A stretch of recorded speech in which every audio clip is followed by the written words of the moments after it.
El 5% de todas estas del área glandular total van a tener células mucosas y células endócrinas, y el otro 75% van a estar células mucosas de la mucosa oxíntica, principales, endócrinas, y las glándulas pilóricas van a estar generalmente en lo que es el antro. Aquí nos vamos a recortar básicamente de lo que es el eje psiconeuroinmunoendocrino, que es la función que ejerce el sistema nervioso sobre lo que es la regulación hormonal de la mucosa gástrica y la secreción de ciertas hormonas, de citocinas, esteroides, y el estímulo vagal por neurotransmisores y factor estimulante de la colonia de los granulocitos, que es básicamente otra citocina o factor de crecimiento. Y también tenemos que acordarnos que en la mucosa gástrica vamos a tener algo importante, como es el moco, las células epiteliales que sirven de superficie. Vamos a tener lo que es la renovación celular, que son estas células que van para acá. Vamos a tener lo que es la marea alcalina, o sea, la entrada de bicarbonato a la circulación. Tenemos lo que es la microcirculación, que es la que nos va a mantener irrigada la mucosa. Tenemos también los nervios sensitivos, sobre todo el vago, que va a ir a estimular muchas de las secreciones que pueden haber. Y aquí tenemos que, después de ser estimulada por cualquier secretagogo o cualquier alimento, pues simplemente la glándula va a secretar cierto tipo de sustancias que nos van a servir para poder realizar adecuadamente la digestión. Entre esas sustancias vamos a tener a lo que son las prostaglandinas. Las prostaglandinas nos van a servir para defensa de la mucosa gástrica y reparación del epitelio gástrico. Generalmente hay muchas prostaglandinas a nivel de la mucosa gástrica. Entre estos tenemos el ácido araquidónico, que es el que va a regular la liberación de bicarbonato y moco, pero va a inhibir también para que no haya mucha secreción de ácido gástrico, así como también el flujo sanguíneo mucoso y la reparación celular.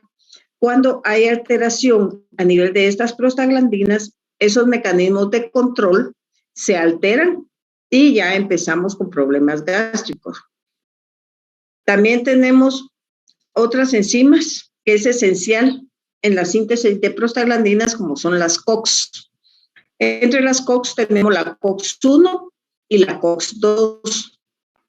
Y estas se van a expresar no solo en el estómago, sino que en otros órganos, y sirven para preservar la integridad y la función de estos órganos, sobre todo la COX-1 y la COX-2, que es la que se va a producir por estímulos inflamatorios.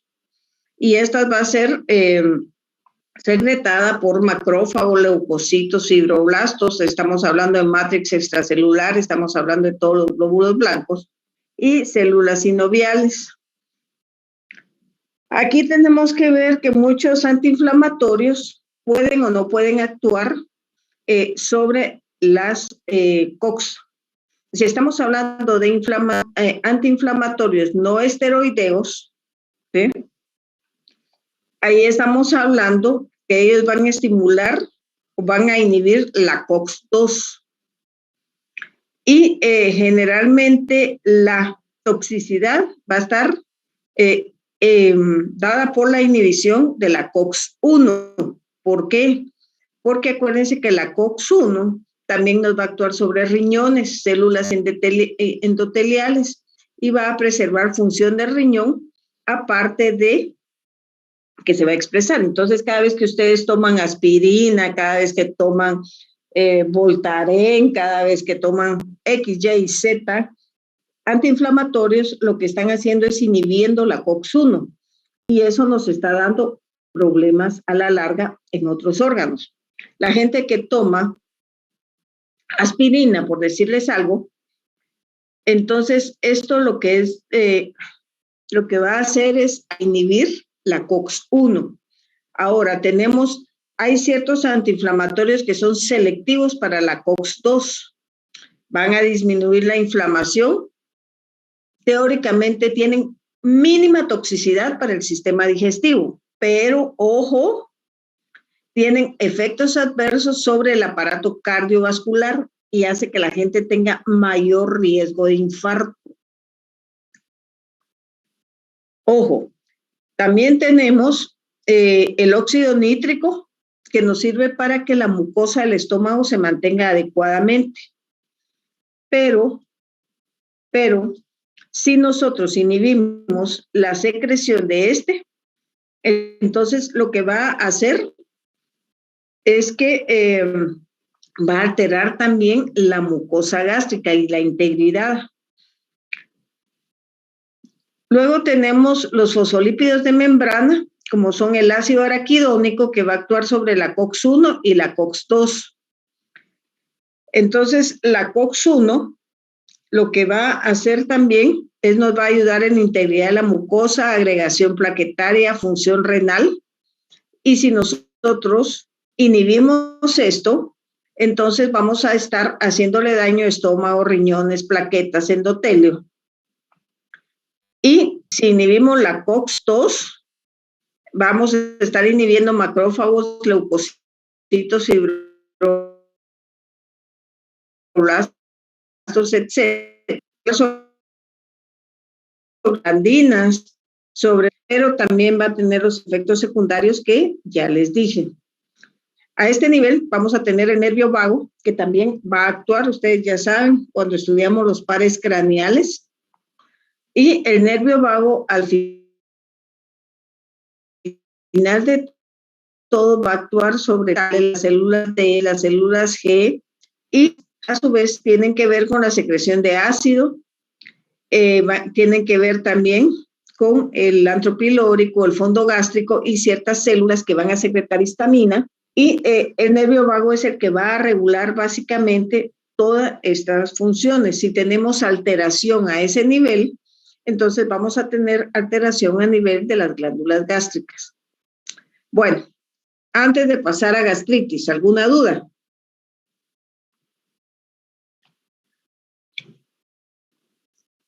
No, doctora, ninguna duda. ¿Ninguna? Vale.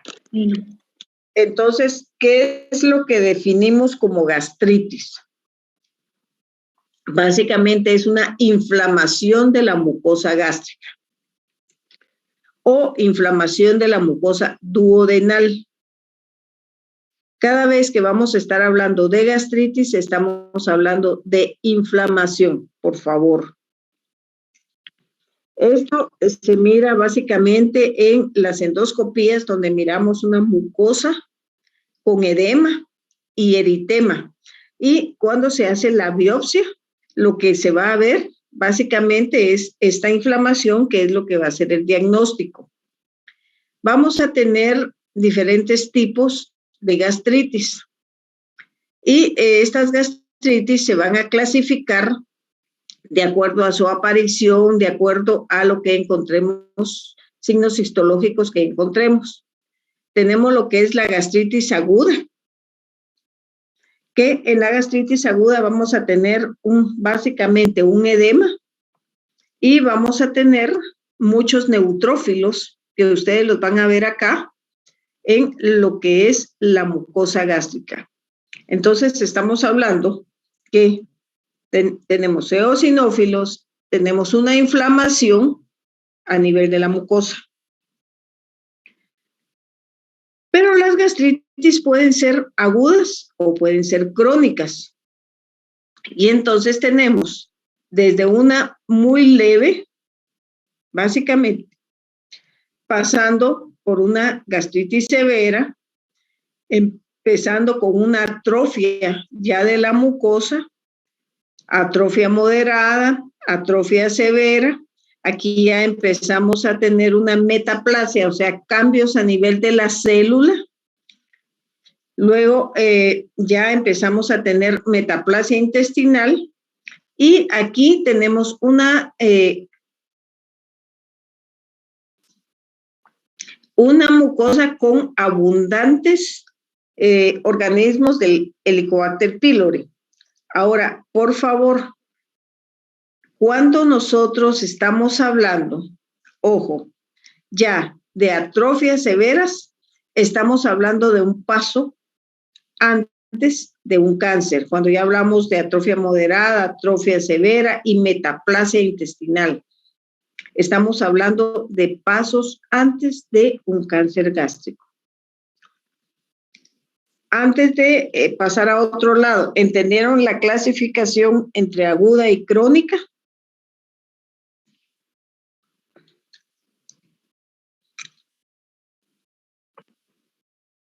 A ver, Abril. Abril. Ok, no está en la clase. María Fernanda. María Fernanda Solares. Sí, buenos días. Bueno, contestar la pregunta. Sí, me quedó claro. No, contestar la pregunta que hice. ¿Qué pregunta? Ok, no estabas en la clase. Claudia Mayen. Claudia. Tampoco está en la clase. Jonathan. Jonathan. Buenos días, doctora. Sí, aquí estoy. Ahí está. Contestar la pregunta, por favor. La diferencia es el tipo de células que se encuentran, que conforme va avanzando la enfermedad, pero no recuerdo el nombre que dijo del... Ok. Compañeros, ¿están en clase? ¿Están en clase o no están en clase? Porque yo miro aquí gente conectada, pero una cosa es que estén conectados y otra cosa es que estén en la clase. Sí, doctora, aquí. Entonces, ¿por qué cuando llamo a alguien generalmente o no sabe de qué estoy hablando o simplemente no contesta? Nicole. Nicole. Sí. Contestame la pregunta, por favor, decime los diferentes estadios de la gastritis. Yo entendí que, por ejemplo, la gastritis aguda era con edema, pero que los neutrófilos, si no estoy mal, son los que son anormales y que indican la inflamación. Y la crónica ya es como... Y de ahí ¿qué otra cosa me expliqué de los diferentes estadios? En la crónica que la gastritis está a la leve y después en la atrofia moderada a la Helicobacter pylori era como un paso antes del cáncer. Bueno, aquí ya tengo ya tengo solicitudes de que repita, háganme el favor, pongan atención. Esta es una clase muy extensa y es básica para ustedes como nutricionistas, porque van a tratar con mucha gente con gastritis.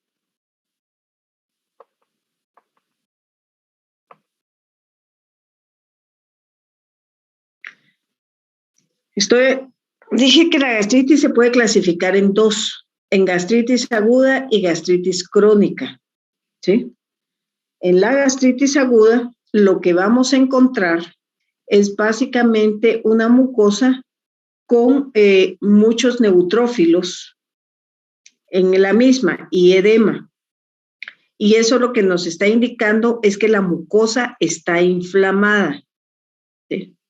Aquí tenemos una inflamación aguda y si está inflamada la mucosa, tenemos todas las interleucinas proinflamatorias que van a estar altas, ¿sí? Y también estamos hablando, como lo que les expliqué, que ya realmente era repaso, porque lo que estaba antes de esto fue un repaso de fisiología, que vamos a tener alteración a nivel de las prostaglandinas.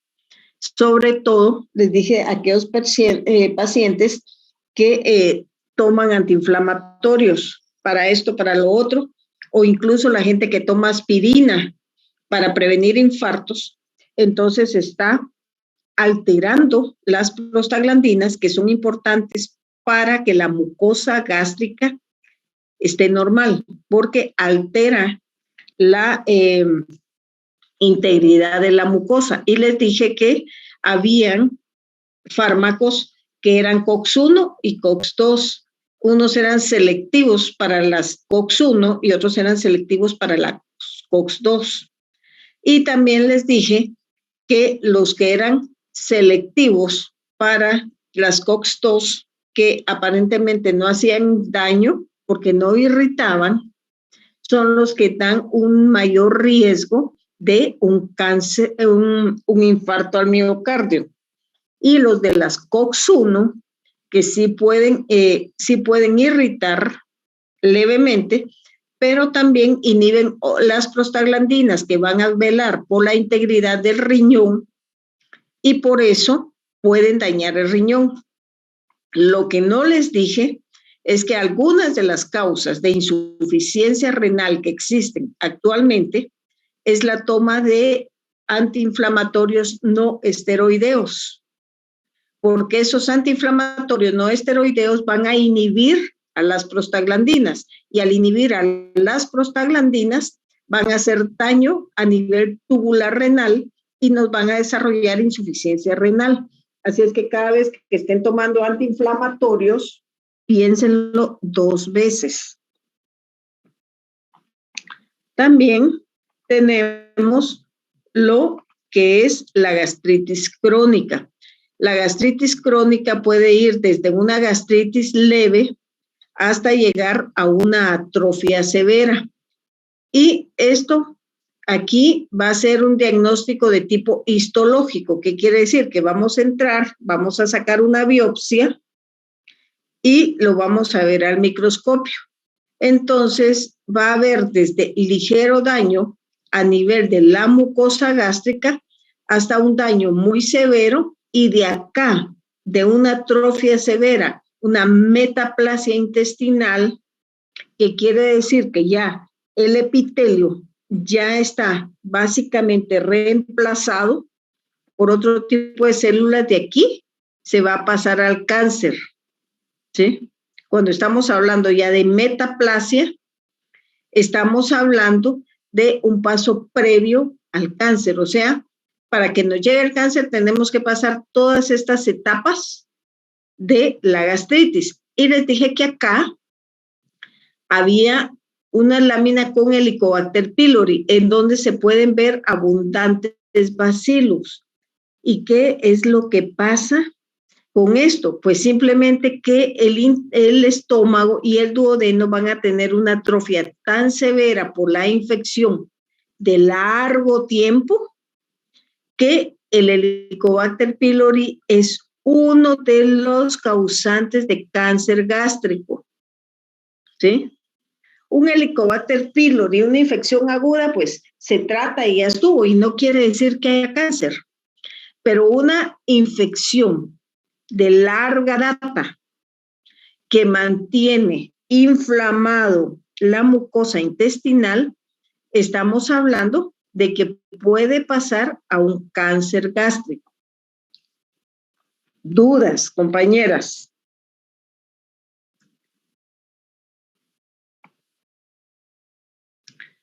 Victoria Toño.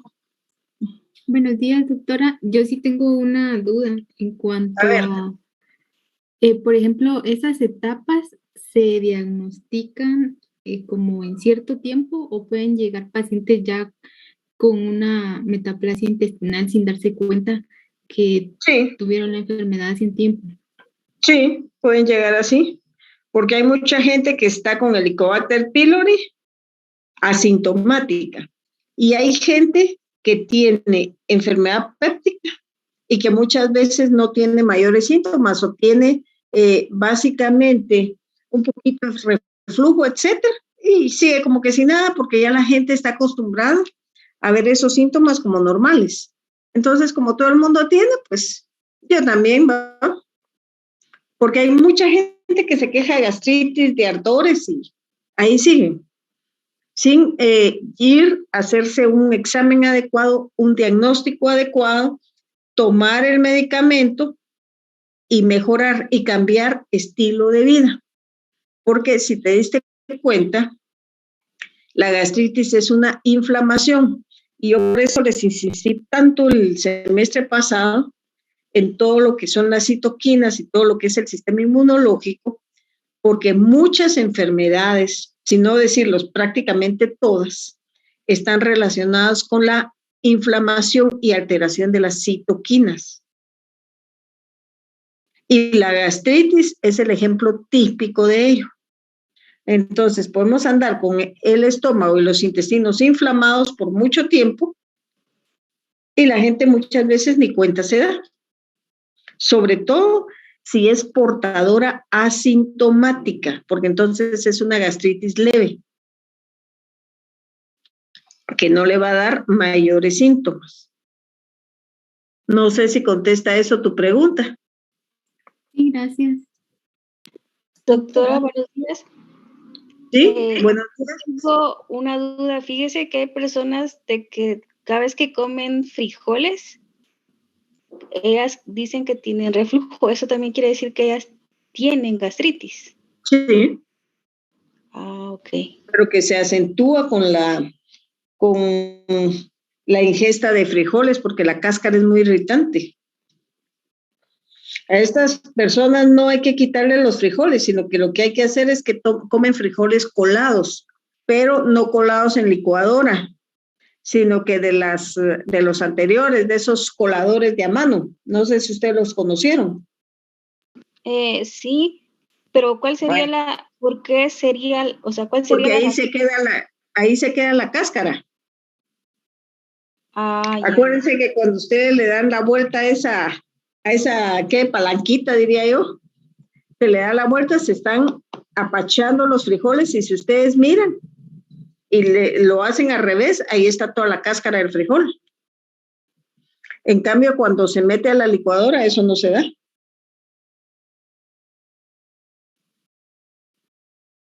Y la cáscara es la que es más irritante. Ah, sí, o sea que la cáscara es la que irrita. Exacto, la compañera que me habló de los síntomas del H. pylori, lo vamos a ver adelante. ¿Alguna otra duda respecto de la diferencia entre gastritis aguda y gastritis crónica? Doctora, gracias. Y alguien que tenga una gastritis así leve, si la tiene durante mucho tiempo, igual puede desarrollar cáncer. Sí, dependiendo de cada persona, porque como ustedes vieron, ya el cáncer tiene que tener muchas cosas, muchas otras factores para poderse activar. Pero el mantener una inflamación permanente, esa inflamación permanente nos va a llevar a tener metaplasias, displasia y metaplasia, que este es una anormalidad celular ya, que puede llevarnos al cáncer gástrico, y es uno de los cánceres que está aumentando mucho.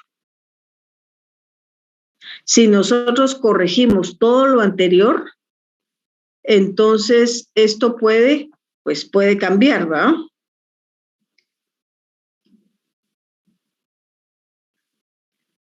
Aquí hay una pregunta que dice me están diciendo que se puede colar en licuadora el frijol y luego pasarlo por un colador. Claro, lo puedes hacer. Lo único es que acordate que los coladores no tienen agujeritos tan pequeños, a veces. Y entonces siempre se pasa una buena cantidad de cáscara. Pero se puede probar. Hacer uno en licuado y pasado en colador, y otra con los coladores antiguos, y ver cuál le da mayor problema a la persona. Gracias, doctora. Doctora, yo solo tengo una consulta. Por ejemplo, ¿qué características se puede observar cuando una persona pasa de una gastritis leve a una gastritis así aguda o crónica? Eso se mira por gastroscopía, aparte de que los síntomas se intensifican, pero si está tomando algún medicamento, solo haciendo gastroscopías.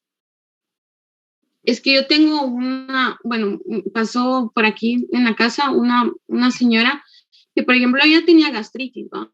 Pero cuando vio era así como normal y cuando fue a verse al doctor ya era cáncer y ya solo le dijeron, solo la abrieron y la cerraron, ni la tocaron porque ya al mes murió.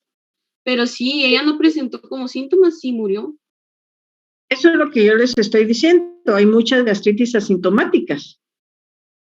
Y eso solo se puede hacer con gastroscopía. Y por eso es tan importante hacer un buen diagnóstico. Número 1, en los servicios de alimentación tener una excelente higiene, porque el H. pylori se va por la comida.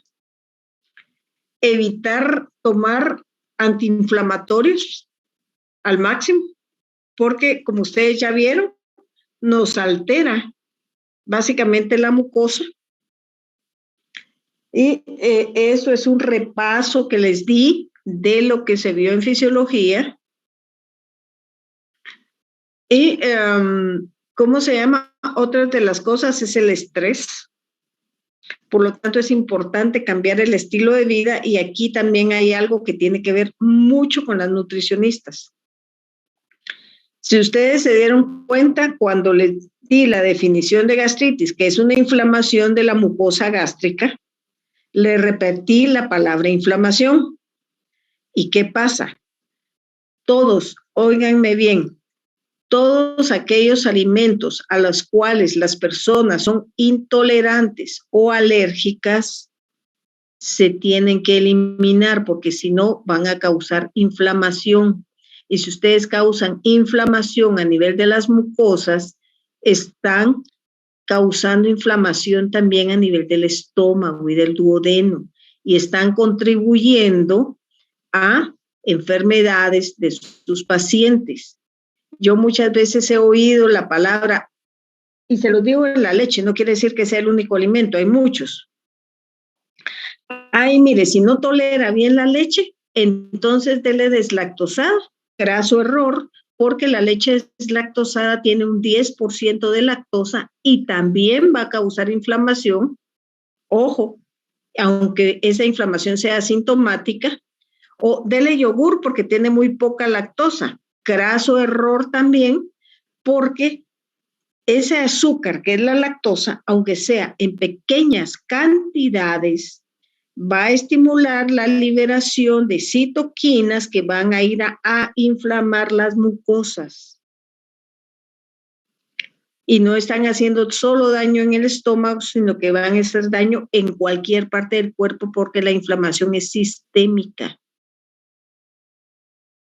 O sea que ustedes me preguntan si como nutricionistas pueden cometer también errores y pueden cometer también iatrogenia en el paciente, que quiere decir hacerles daño, sí, lo pueden hacer si no utilizan adecuadamente los alimentos y sobre todo, jovencitas, manejar un poco de inmunología.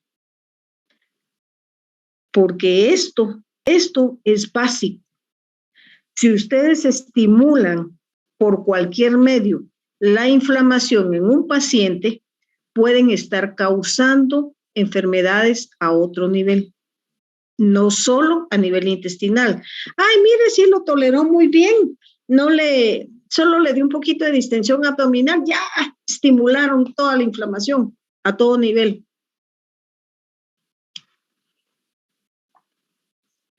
Así es que esto sí es básico.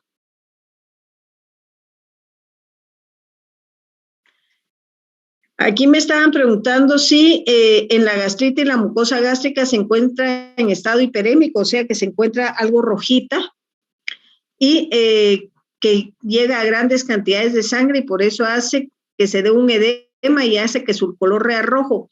No es solo por eso, es también por todas las sustancias proinflamatorias que tiene que causan edema y sí, claro, va a haber en cierto momento una mayor irrigación, pero por el edema y la gran cantidad de glóbulos blancos que llegan y que van a secretar todas las citocinas y van a causar el rubor de la mucosa que puede haber.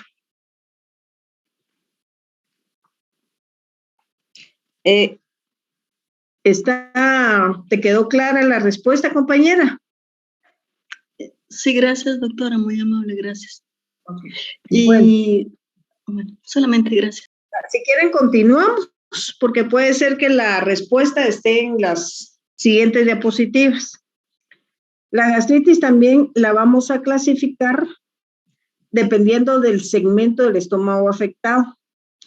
Como puede ser básicamente solo en el antro, puede ser en el fondo o puede ser en la curvatura mayor o el cuerpo, y a eso le vamos a llamar pangastritis o gastritis del cuerpo o pangastritis, que es en todo el estómago.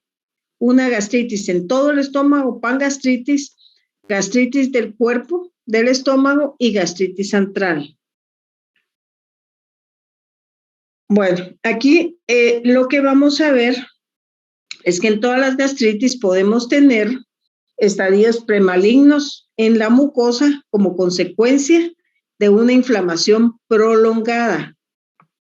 Entonces aquí vamos a tener una mucosa inflamada prácticamente. Miren, aquí está un poquito más rojo de lo que está en otros lados. Aquí estamos viendo una inflamación de la mucosa. Esto lo miran en sus libros de medicina interna. Aquí tenemos también otra endoscopía, en donde en la primera, esta es una gastritis nodular, que es típica de infecciones por Helicobacter pylori. Miren aquí los nódulos en la mucosa, miren el eritema que hay. Esto es básicamente en los niños que pueden estar colonizados por Helicobacter pylori o pueden tener también pliegues muy agrandados en la mucosa. Miren estos pliegues. Está el edema, están rojos prácticamente. Y esto ya estamos hablando de una gastritis atrófica. Entonces miran el cambio de coloración, miran el edema en la mucosa y estos ya son cambios que la persona tiene por tener esta enfermedad desde hace mucho tiempo. Pero también vamos a tener otros tipos de gastritis y no solo vamos a decir que es por inflamación o por Helicobacter pylori, sino que también podemos tener gastritis por ingestión de alimentos contaminados, ¿sí? Entonces podemos tener muchas bacterias o virus que nos pueden causar este tipo de gastritis. Miren ustedes, ahí vamos a verlas un poco más detenidamente. Y aquí tenemos una gastritis por ingestión de antiinflamatorios no esteroideos, por AINES. Miren ustedes el edema en la mucosa. Incluso aquí pues está sangrando. Miren la sangre que sale de acá. O sea, esta persona ya tiene una úlcera que sangró secundaria a la erosión tan fuerte que tuvo. También entre las gastritis crónicas vamos a tener la gastritis linfocítica. Ustedes pueden ver acá todos estos pequeñas coloraciones un poquito más moradas, que son linfocitos. Esto se llama una gastritis linfocítica, que puede ser secundaria a virus. Y esta tenemos una gastritis eosinófila, miren acá, donde miran los eosinófilos al fondo. Y esta puede ser secundaria a lo que son alergias. Tenemos gastritis granulomatosa, entre las gastritis crónicas y estas gastritis granulomatosas, incluso pueden ser en algunas etiologías, no todas las etiologías de la granulosa, es causada por el bacilo tuberculoso, y tenemos la de el Helicobacter pylori, que aquí la tenemos también entre las gastritis crónicas. ¿Dudas de cómo pueden ver una gastritis? Compañeras, ¿sí?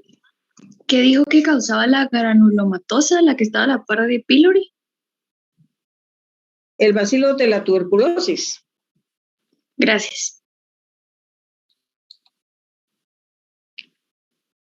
Bueno, luego tenemos las úlceras. ¿Qué quiere decir una úlcera? Una úlcera quiere decir que ya se penetró al músculo del estómago, no queda solo afectando la mucosa, sino que ya entró esta inflamación o esta lesión, ya llegó al músculo del estómago y ahí ya es mucho más severa la afección. Estas úlceras se pueden subdividir en proximales al cuerpo del estómago o distales. Esto quiere decir que van a estar situadas o en el ángulo o van a estar situadas en el antro. O pueden aparecer también a lo largo de toda la curvatura menor del estómago, sobre todo en el área de transición de la mucosa, que es esta que está acá. Nosotros podemos tener defectos mucosos pequeños que se van a denominar erosiones. Aquí miremos esta fotografía y si ustedes miran esto acá, miren, aquí pequeñito. Acá tenemos, son pequeñas erosiones en la mucosa gástrica. Pero de las erosiones se va a pasar ya a una úlcera mayor y aquí tenemos básicamente una úlcera que quiere decir que ya está penetrada a la capa muscular, que es lo que les dije antes. Aquí está, miren, en el estómago ya se penetró, o sea, ya la lesión se fue más profunda que solo la mucosa, ya llegó al músculo. Y dependiendo del lugar en donde se encuentren, entonces vamos a decir que son o úlceras duodenales, si se encuentran en la primera porción del duodeno, en úlceras gástricas, si se encuentran en el estómago, sobre todo en el área antral. Aquí tenemos un enema de vario, en donde se mira acá, una pequeña úlcera, miren, aquí está señalada. Y aquí vamos a tener, ya ustedes vamos a ver, voy a ver si la puedo agrandar, no la puedo agrandar más. Aquí ya tenemos una úlcera, ya vista por gastroscopía, ya miramos sangrado a este nivel. Estas úlceras pueden desarrollarse en la pared anterior o la pared posterior. También hay úlceras que se dicen enfrentadas, o sea que está una adelante y una en la pared anterior y la otra en la pared posterior. Aquí tenemos básicamente las úlceras, miren esta parte de acá. Y también se pueden dar estas úlceras en pacientes que han sido sometidos a cirugías bariátricas. ¿Qué son esas? Son cirugías para bajar de peso. Y pueden haber otras causas como el hecho de que el paciente tenga una úlcera sangrante. Entonces, el cirujano decide entrar y operar esa úlcera porque ya no se puede ser tratada de otra forma. Pero generalmente ahorita están haciendo mucha cirugía bariátrica para reducir el tamaño del estómago y eso hace que la gente baje de peso. Estas las vamos a dividir en BILROT 1 y BILROT 2. Pero en la unión, ojo por favor, en lo que se llama anastomosis, o sea, la unión donde se opera, aquí se pueden desarrollar muchas úlceras secundarias a esto. Entonces, miren, aquí quitaron una parte del estómago y lo conectaron directamente al intestino. Y aquí tenemos esta unión, este labil rotuno y labil rotos, que incluso quitaron una parte del intestino, dejaron un asa muerta, por decir esto, y lo conectaron directamente al yeyuno. Una parte del fondo del estómago, quitaron medio estómago y lo conectaron al yeyuno, y así hicieron que quedara bien pequeño el estómago. Y la gente iba a bajar de peso, pero como también les digo, estas las pueden hacer cuando hay úlceras muy resistentes a tratamiento. Entonces pueden decidir hacer este tipo de operaciones. También las van a ver en operaciones después de las cirugías de derivación. Aquí tenemos la banda, que mucha gente va y se pone la banda ajustable, que aquí está. Otras gentes hacen bypass gástrico, que quiere decir que dejan esto fuera, esta parte del estómago la dejan fuera, y vienen y conectan básicamente el intestino, ya casi llegando al esófago, o ponen clip y quitan esta parte del estómago, está afuera, y lo dejan solo en esta otra parte. También ahí pueden aparecer muchas úlceras en estos pacientes. Ahora, sí, nosotros podemos también tener úlceras o mucosa ya gástrica metaplásica en un divertículo, si se tienen divertículos a nivel intestinal, o también en el recto o en el esófago nosotros podemos tener divertículos, que son estos pequeños agujeritos que están acá, y eso nos va a hacer también que podamos tener úlceras. Si estamos hablando de hernias del hiato o hernias esofágicas, acuérdense que nosotros hablamos de esófago de Cameron cuando en la clase pasada, y aquí podemos ver úlceras también, y miren esto que está acá, lesiones de Cameron que pueden estar a este nivel.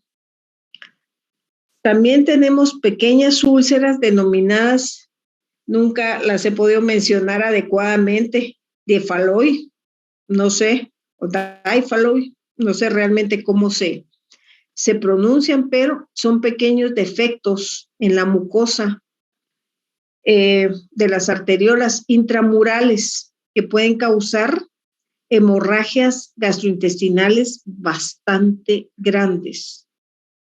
Antes de entrar a ver las causas, dudas de esto que les expliqué, de dónde pueden aparecer las úlceras. ¿Y cuál es la diferencia entre una gastritis y una úlcera?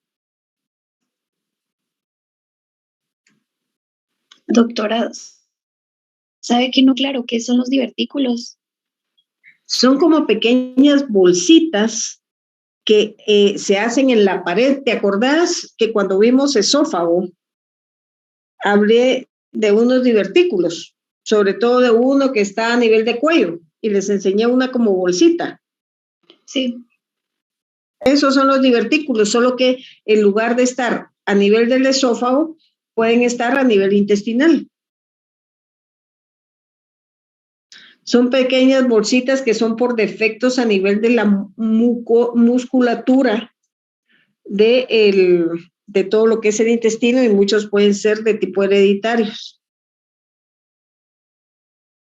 Gracias, ya me recordé. Y esos son los que, porque he escuchado, alguna vez que escuché que las personas pueden tener eso en el intestino y con el tiempo como que se les, suena feo, pero como que se les llena de heces y luego les da como una infección súper fea. ¿Sí? Sí, sistémica. Sí, eso es cierto. De hecho, pueden llenarse de heces y en esos pacientes, ojo por favor, porque eso tiene mucho que ver con los nutricionistas.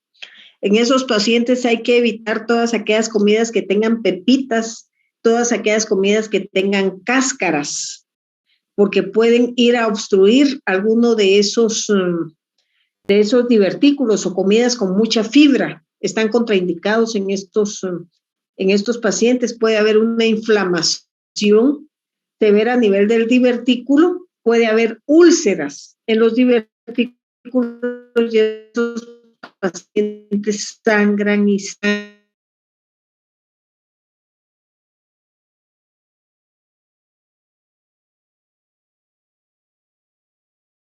Se hace es tratar de bajarles la inflamación para que dejen de sangrar y estarles pasando sangre, etcétera, darles tratamiento sintomático. Pero en estos pacientes es básico, pero básico el tipo de alimentación que se tome, que se coma para que no tengan tanto problema de inflamaciones a nivel diverticular. ¿Alguna otra pregunta, compañeras? Doctora, una pregunta. Digamos, ¿Sí? todas las úlceras son sangrantes, ¿no? No, puedes tener úlcera, pero no quiere decir que en ese momento estás sangrando, pero pueden sangrar. Úlcera lo que quiere decir es que la lesión ya llegó a la musculatura del estómago o del duodeno, ¿sí? Ah, ok, gracias, doctora. ¿Alguna otra duda, compañeras? Doctora, una consulta. ¿Sí? Digamos que la gastritis aguda dice que puede ser secundaria digamos, a estrés, a un shock, a sepsis, pero también puede ser secundaria al tomar alcohol o ácido acetil salicílico o antiinflamatorios. Pero digamos, esas no se entran dentro de una gastritis aguda, pero no tienen, digamos, no entran entre una gastritis, digamos, superficial o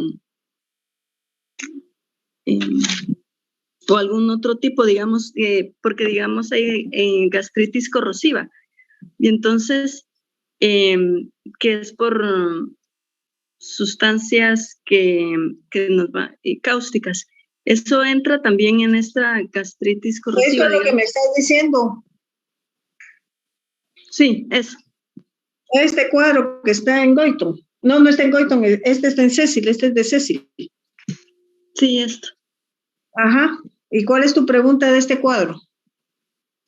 No, era solo porque digamos que cuando hay una gastritis por shock o por tomar alcohol, digamos, si entra en el tipo de gastritis corrosiva o si son aparte, digamos. Es que hay muchos diagnósticos de estos, son histológicos. Esto tiene que entrar el gastroenterólogo, hace una biopsia y de acuerdo a los hallazgos que hay, tanto visuales como histológicos, se va a clasificar el tipo de gastritis que se tiene. Ah, ok, muchas gracias. Está bien. Bueno, las gastritis, como ya vimos inicialmente, se pueden clasificar en agudas o gastritis atróficas crónicas. Entre las gastritis agudas tenemos, si ustedes miran, podemos tener infección por H. pylori en aguda, pero también la tenemos en crónica, ¿sí? Dependiendo del tiempo que haya llevado esa infección. ¿Vamos hasta ahí?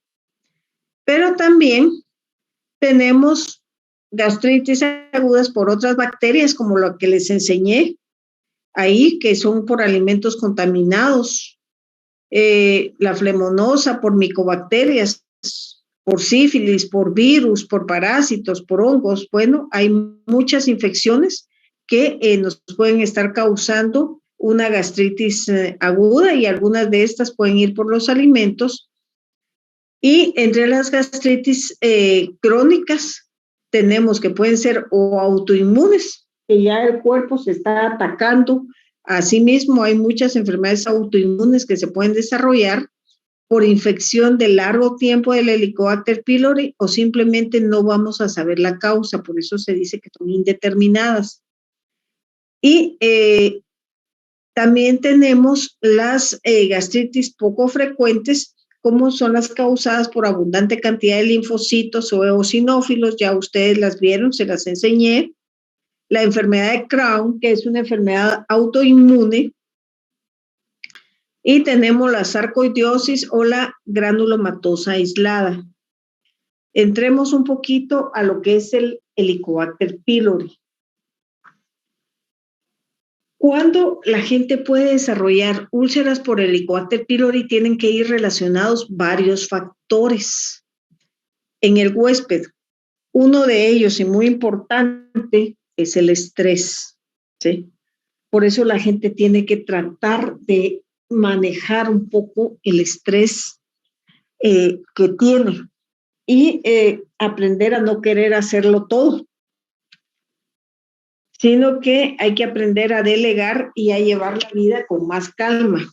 Entre otros factores también está el consumo de tabaco y muchos otros factores más que pueden estar ayudando a que esto se agrave.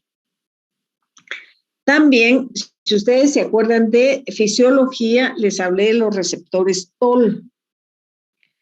Y que los receptores TOL eran aquellos que también iban a detectar virus, pero que lo importante de estos receptores era que podían responder no solo ante la presencia del virus propiamente dicho o del estímulo propiamente dicho, sino que solo con la información.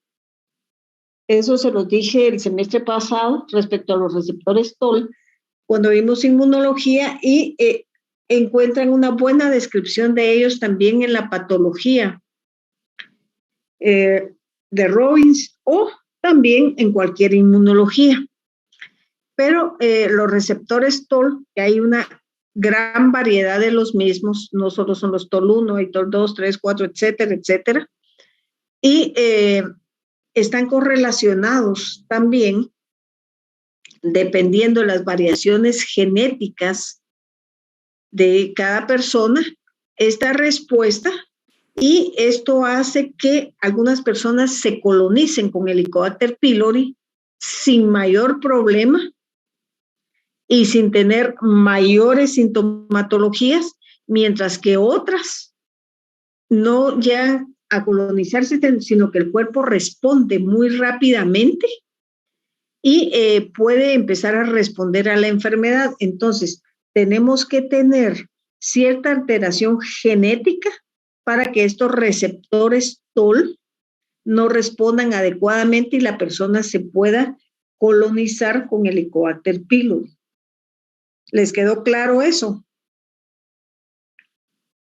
Compañeras. Más o menos, doctor. A ver, ¿cuál es la duda? ¿Qué dijo que era? Es que... ¿qué dijo que eran los receptores TOL? Compañeros, ¿no vieron eso en fisiología? Es que no recuerdo. Mira, ¿sabes qué? Voy a dar una clase de inmunología el sábado. No sé si ya te dijeron tus compañeras, porque voy a hacer un pequeño repaso de inmunología, porque la verdad es que todo esto se vio en inmunología. Los receptores TOL, te voy a decir algo muy pequeño, porque no puedo estar regresando siempre en fisiología, por eso vamos a empezar a ver ese repaso. Así como su palabra lo dice, son ciertos receptores que van a poder, vamos a ver, son receptores que van a detectar la presencia de virus o de bacterias en el cuerpo, hay una gran cantidad de receptores. No es solo uno, sino que hay receptores 2, 3, 4, etcétera. Y esos receptores tienen una característica bien importante, que no necesitan el virus físico o la bacteria física para poder activarse, sino que se pueden activar única y exclusivamente con la información. Entonces, si eso te causó duda de la información se va a través de la matrix extracelular, porque acordate que la matrix extracelular va a reaccionar en una forma ubicuitaria y tiene una gran cantidad de agua súper coherente que va a mandar el mensaje a todo el cuerpo. Entonces, cuando llega el mensaje de este tipo de bacterias o virus a nivel de todo el cuerpo, ahí esto va a ser una señal para la activación de ciertos receptores TOL que a su vez van a desencadenar cierto tipo de señales para la activación de la defensa del cuerpo. No sé si te quedó claro esto. Sí, gracias. Compañeros, por favor, busquen la inmunología de Abul Abbas o simplemente váyanse al área de inmunología de su fisiología, porque sí es bien importante que manejen esto, bien importante. No son solo citoquinas, sino que son pequeñas cosas que hay. Yo no sé si los que yo les di clase le tomaron importancia a lo que yo les estaba diciendo en la clase de fisiología, pero lo que les dije, se los dije por una razón, y esa razón es que todo esto va a intervenir en muchas enfermedades, ¿sí? Y hay cierto tipo de alimentos contaminados que pueden estimular a los receptores TOL y pueden desencadenar toda una respuesta inflamatoria también. Y ustedes juegan un papel muy importante en esto. Y acuérdense que el que no sabe es como el ciego. Aunque tenga las cosas enfrente, no las va a ver. Y no puede ver muchas de las consecuencias que puede acarrear cierto tipo de alimentación o que no haya un buen control en todo esto, en los servicios de alimentación. Así es que vamos a estudiar un poco más todo esto para los que estén interesados. El día sábado creo que quedamos, ¿verdad, compañera? A las 5 de la tarde. No, me había puesto día viernes. Perdón, el viernes a las 5 de la tarde. Viernes a las 5. Sí, tiene que ser de 5 a 6:30, porque a las 7 yo tengo otra clase de 7 a 8. Entonces, de 5 a 6:30, vamos a empezar a ver algo de inmunología. Nos va a llevar varias clases.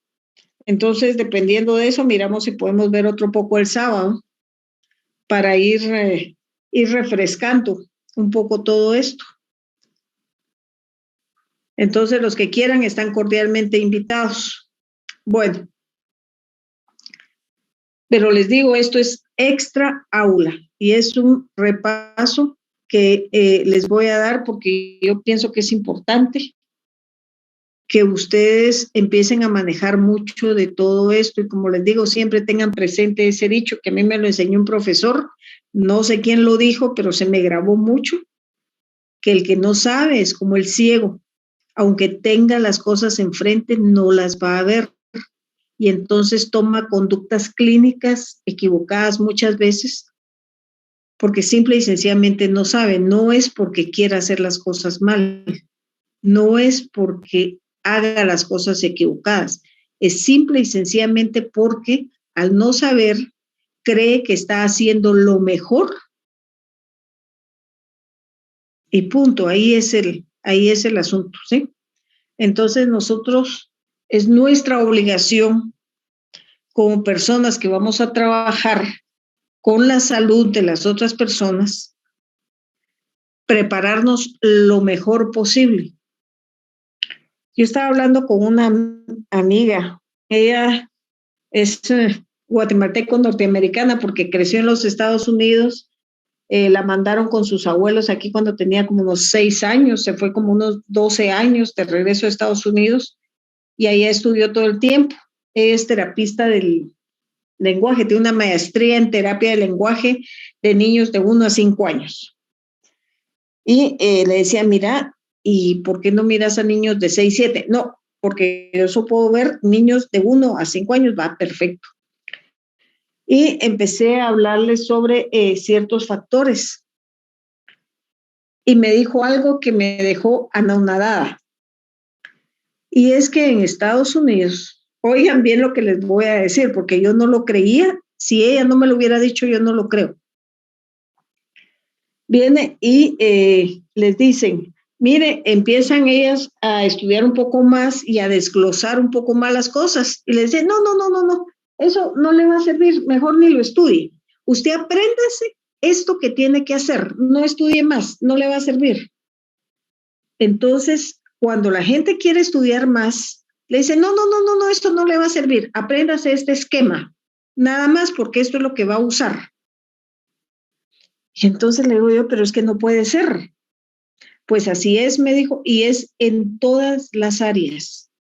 Apréndase este esquema, apréndase esta conducta y esto es lo que usted tiene que hacer. Y vine a caer que muchas veces nosotros estamos cometiendo ese mismo error. Estamos aprendiendo esquemas. Y lo importante no es solo aprender un esquema, es aprender a analizar y ver al cuerpo como un todo. Empezar a ver que X acción en el cuerpo puede desencadenar A, B, C y D de efectos, como puede desencadenar efectos positivos, puede desencadenar efectos negativos, dependiendo del estímulo que tengamos. Y tenemos que aprender a desarrollar nuestra mente para que podamos analizar todos y cada uno de los efectos que podemos causar con determinada conducta. Pero eso solo lo vamos a poder hacer si nosotros estudiamos un poco más de todo. Porque si no estudiamos más, si no aprendemos que el cuerpo es un todo, que todas las acciones están interrelacionadas, que tenemos que aprender muchos de los neurotransmisores, de las reacciones inmunológicas y todo, nos vamos a quedar en un pequeño mundo de esquemas, sin ver un poco más allá.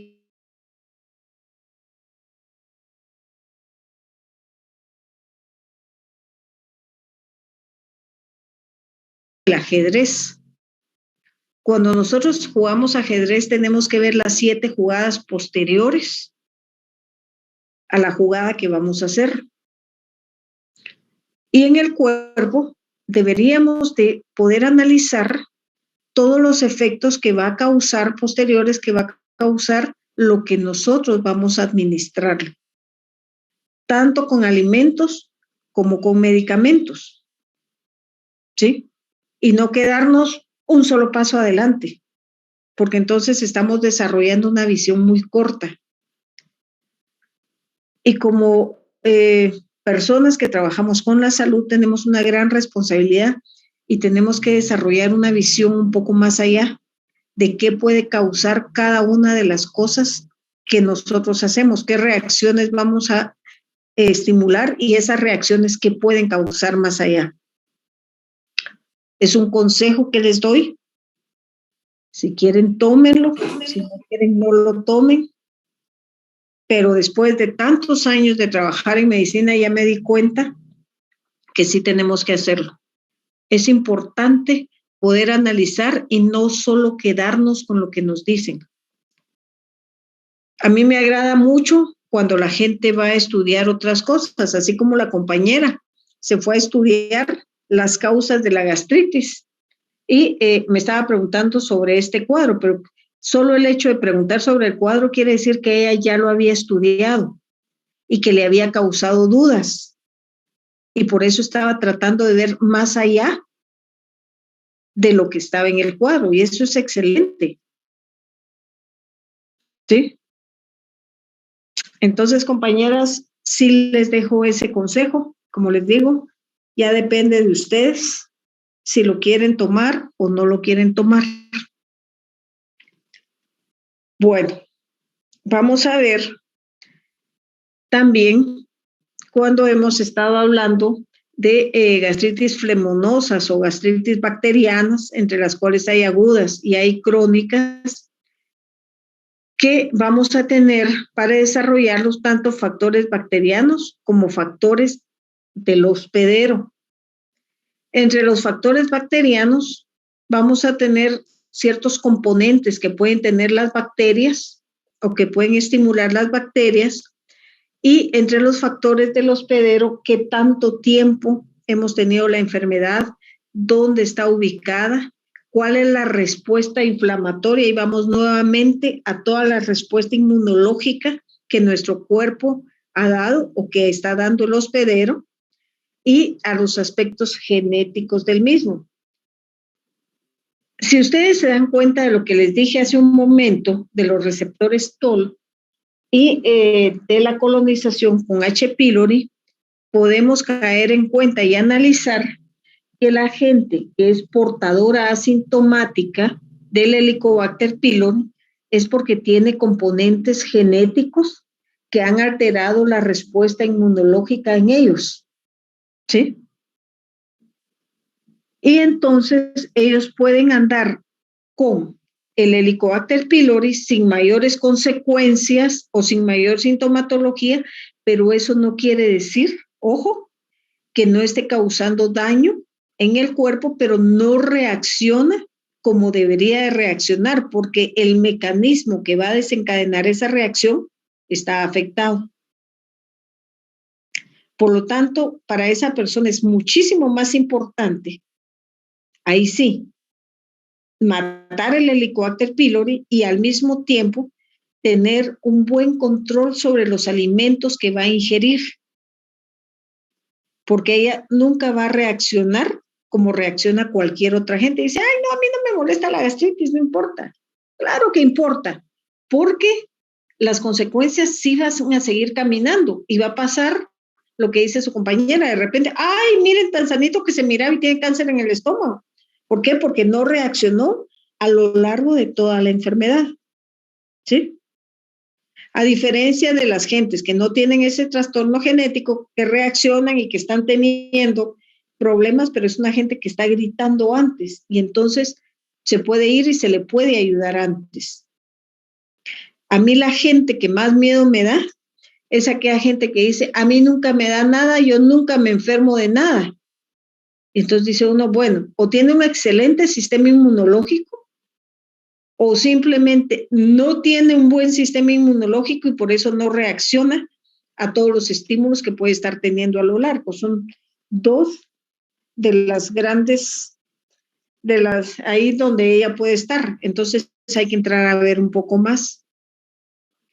Pero dependiendo, siguiendo acá, de la interrelación de estos dos factores, la gente puede llegar a una gastritis crónica, a una úlcera, a una neoplasia y cáncer gástrico. Entonces, todo va a depender de esta interrelación que pueda haber y de estos factores, sobre todo los factores inmunológicos y los factores genéticos de cada persona.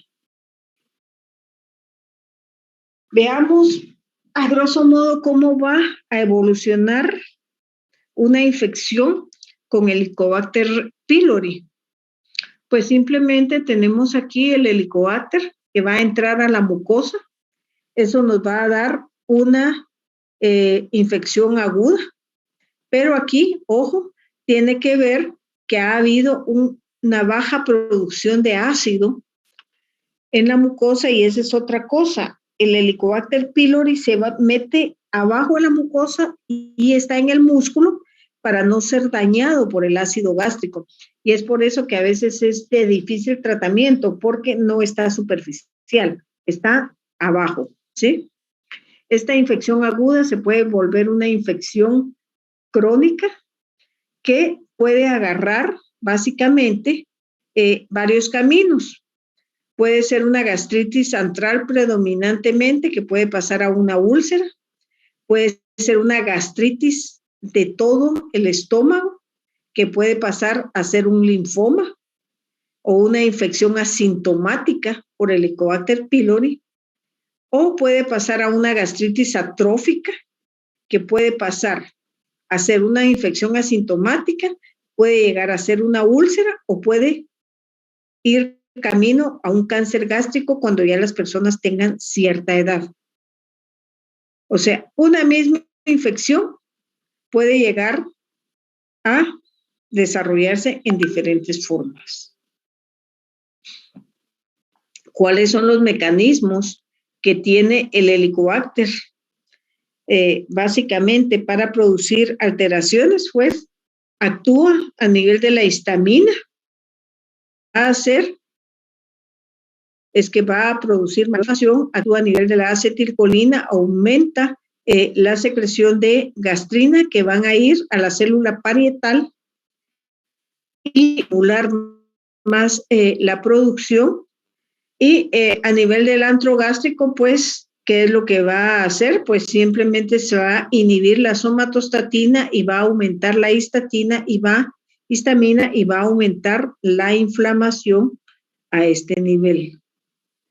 Por lo tanto, dependiendo podemos pasar de una mucosa normal, como miran esta, a una mucosa atrófica y una gastritis crónica por el Helicobacter pylori, y miren ustedes estos pliegues, y miren aquí tenemos básicamente una mucosa prácticamente plana. Compañeros, por favor, cualquier duda que tengan, miremosla de una vez.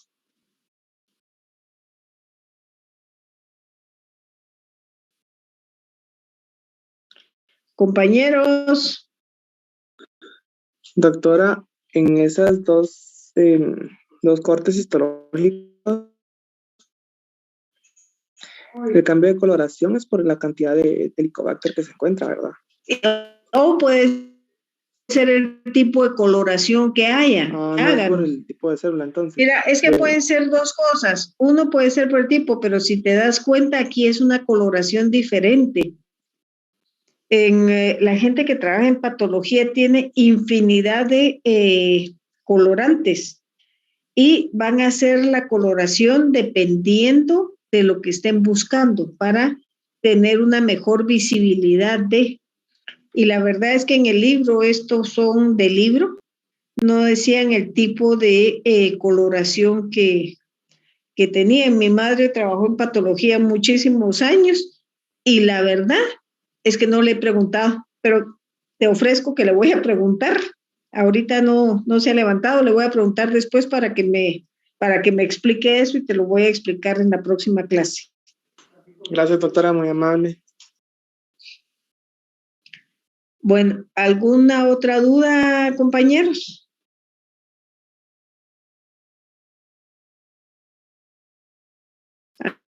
¿Alguna duda de esto? ¿O está todo claro?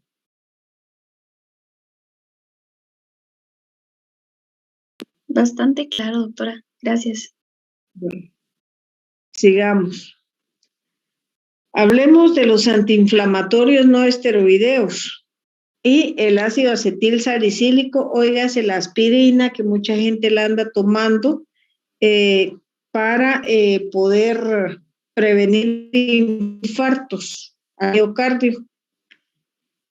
Si ustedes van a sus libros, les van a decir que el uso de AINES, antiinflamatorios no esteroideos, que son los AINES, son causas frecuentes de úlceras gastroduodenales, entre las cuales pueden haber muchas asintomáticas o gastritis asintomáticas.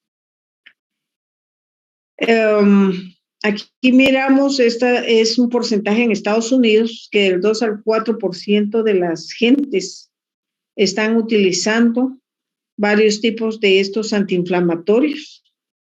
pero que se ha visto que básicamente 14 días después de estarlos utilizando, el 5% de ellos ya van a tener daños a nivel de la mucosa gástrica.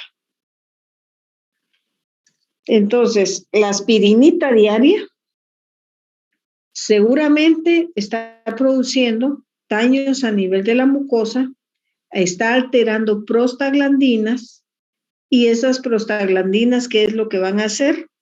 Van a dejar de ser efecto protector contra la mucosa gástrica y efecto protector a nivel renal, ¿sí? Y vamos a tener más gente con problemas renales. Y después de 4 semanas o más, hay un 10% de pacientes que ya están afectados, pero ojo, clínicamente asintomáticos. Y posteriormente tiene que haber muchos, el porcentaje tiene que ir subiendo. Y miren ustedes la variedad de antiinflamatorios no esteroideos y que todas las personas andan tomando siempre. Ay, que me dolió la cintura, me dolió la rodilla, el hombro, el codo, etcétera, pero ya me tomé un diclofenaco, ya me tomé indomethacina, ya me tomé un ibuprofeno, etcétera, etcétera. Y estamos haciendo un daño muy grande a lo que es la mucosa gástrica. Este daño va a hacerlo por varios mecanismos. Uno de estos, si estamos viendo a nivel endotelial, lo va a hacer porque va a tener una pequeña isquemia, ¿sí? Por éstasis, perdón.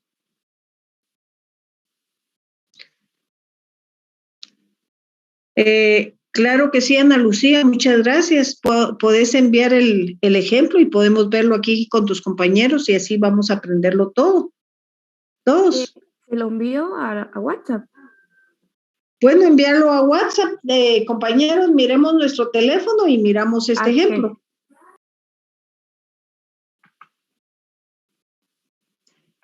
¿Qué otra cosa puede ser? Por una toxicidad directa de estos antiinflamatorios o también, ojo, porque aumentan la secreción de ácido clorhídrico, disminuyen la producción de moco, disminuyen la producción de bicarbonato, disminuyen la secreción de fosfolípido activo de superficie y va a disminuir la proliferación celular epitelial. Acuérdense lo que les dije en la primera diapositiva, que hay un recambio celular continuo para estar un recambio del tejido. Y además vamos a tener una cicatrización espontánea o terapéutica de esto que siempre nos va a dar alteraciones a nivel de este tejido. Veamos si ya nos llegó el ejemplo de Ana Lucía. Aquí estamos.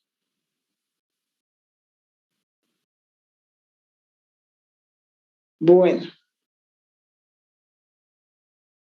Veamos. Aquí tenemos diferentes coloraciones.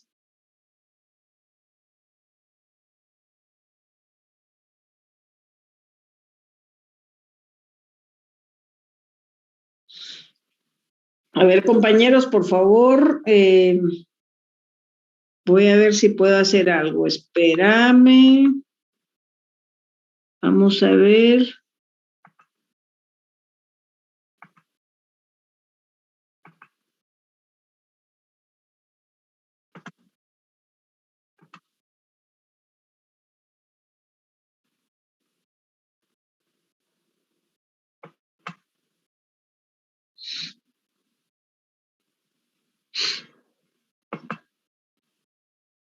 Permítame un momento, compañeros. Doctora, solo una pregunta. Hoy vamos a pasar con mi compañera a presentar el caso.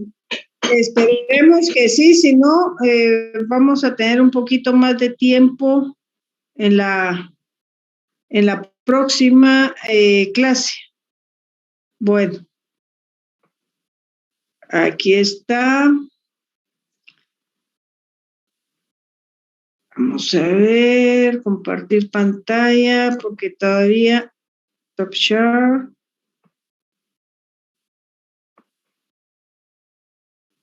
Bueno, miran esto.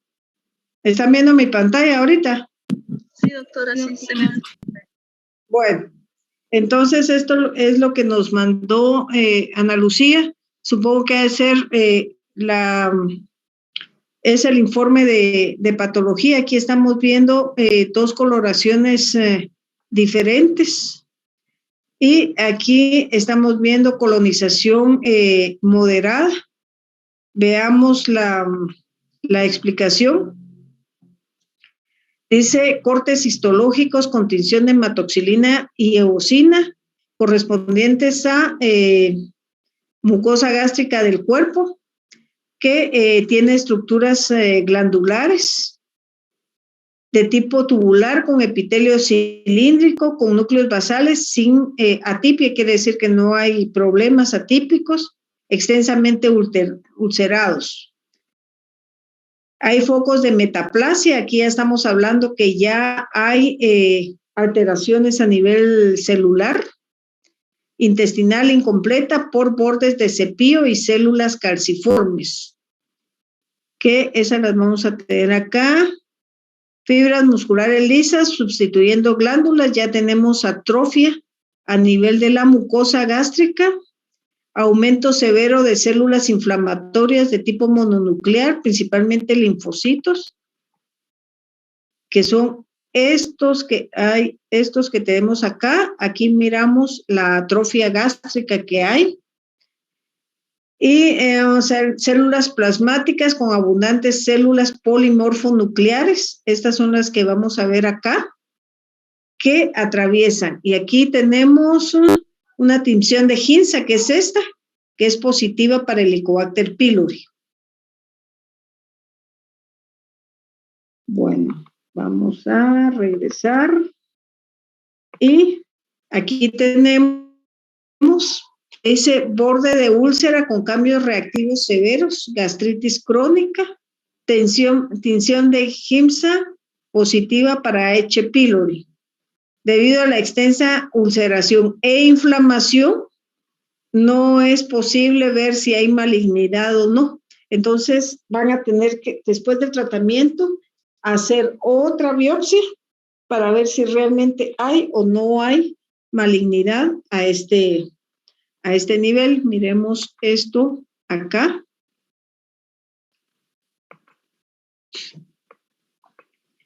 Y entonces aquí estamos viendo la atrofia, aquí estamos viendo el infiltrado que tiene.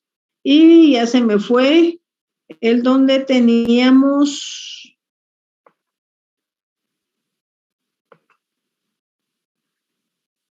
esta tinción. Y aquí es donde podemos encontrar el Helicobacter pylori. Entonces, ustedes, aquí es un ejemplo que compartió su compañera con nosotros para que miremos las diferentes tinciones que pueden haber y al mismo tiempo que viéramos la atrofia en el tejido y la infiltración que hubo con este paciente. Muchas gracias por compartir esto. Ahora salgámonos y regresémonos a esto. ¿Alguna duda sobre lo que su compañera nos compartió? Compañeros.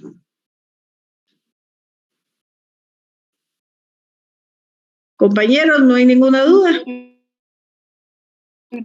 No, doctora, gracias. Okay. También vamos a tener trastornos inflamatorios sistémicos que nos pueden causar básicamente problemas de gastritis o problemas de úlceras, entre los cuales tenemos inflamatorios sistémicos o enfermedades autoinmunes, enfermedades virales también, fármacos o drogas, neoplasias, inflamaciones sistémicas, etc. Los síntomas síndromes hipergastrémicos es por abundante secreción de ácido gástrico en determinados síndromes, y entre ellos tenemos que resaltar el alcohol, fármacos y algunas drogas o infecciones de algún tipo. ¿Cuáles van a ser los síntomas en la úlcera no complicada o en la úlcera complicada? Vamos a tener básicamente que puede haber gente asintomática, otras con dolor en epigástrico. Ustedes ya saben dónde está el epigástrico. Este dolor se puede irradiar a espalda, tórax, al abdomen. Cuando generalmente son úlceras a nivel duodenal, algo característico es que la gente se acuesta, se duerme y luego se despierta con dolor. Eso hay que ir a buscar duodeno porque generalmente van a estar localizadas ahí, que es lo que se llama hambre dolorosa, o puede tener náuseas, vómitos, o puede tener reflujo.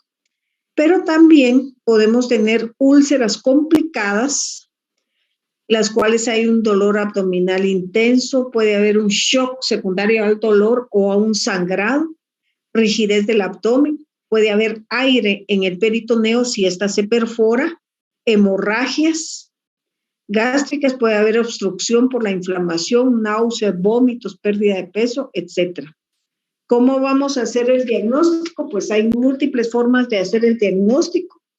Entre ellas tenemos básicamente histológico, que lo vamos a hacer realizando unas gastroscopías en las personas, y también podemos hacer serologías, y estas serologías lo que vamos a hacer es a buscar antígenos y anticuerpos para el Helicobacter pylori. El antígeno generalmente es el que va a hacer el diagnóstico, lo vamos a hacer en heces, y el anticuerpo muchas veces no tiene sentido hacerlo. ¿Por qué?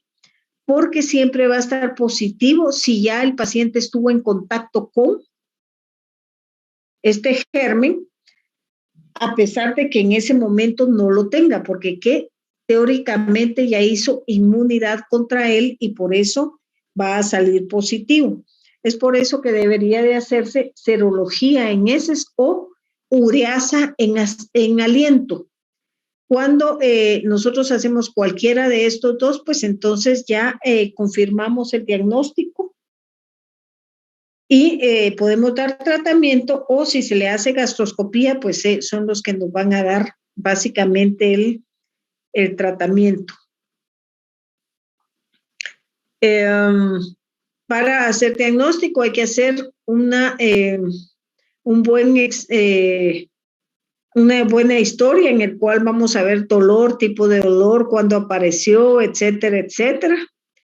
Y tenemos que ir a hacer un examen de gastroscopía para ver dónde estamos, dar tratamiento, si ya tenemos gastroscopía o si es un cuadro empírico, pues vamos a dar tratamiento también y lo enviamos al gastroenterólogo, pero preferiblemente hacer la gastroscopía desde el inicio. Y posteriormente confirmar si todavía tiene o ya desapareció. Entre las pruebas, pues ya les dije cuáles son las que vamos a hacer.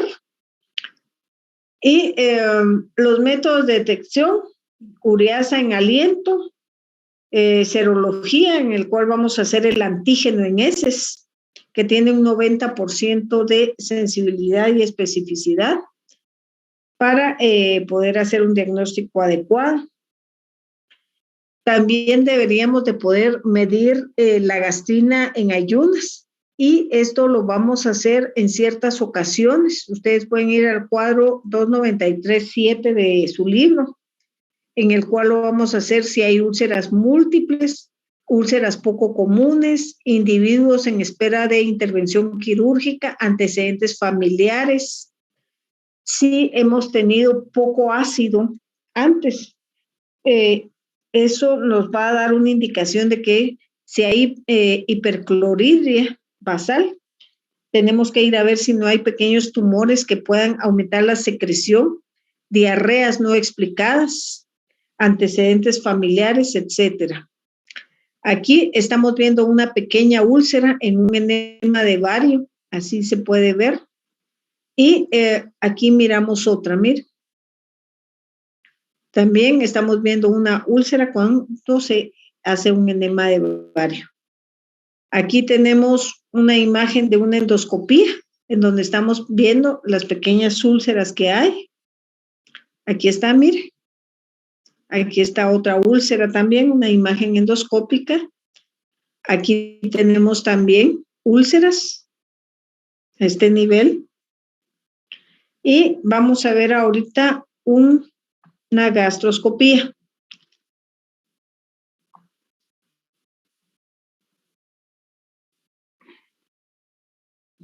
Ahí está entrando el gastroscopio.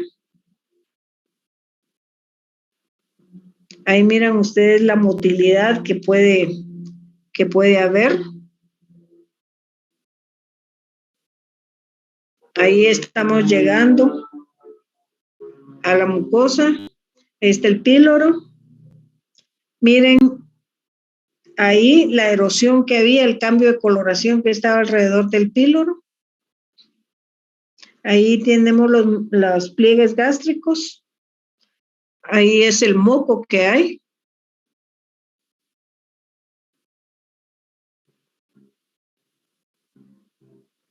Aquí tenemos los pliegues, están bastante grandes, están edematosos. Ahí entramos a intestino, no, todavía no, está en el píloro.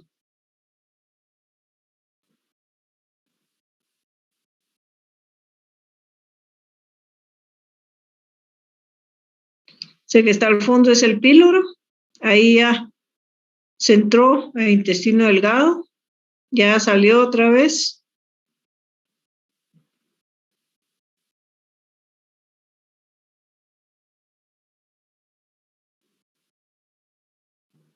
Ahí tenemos moco.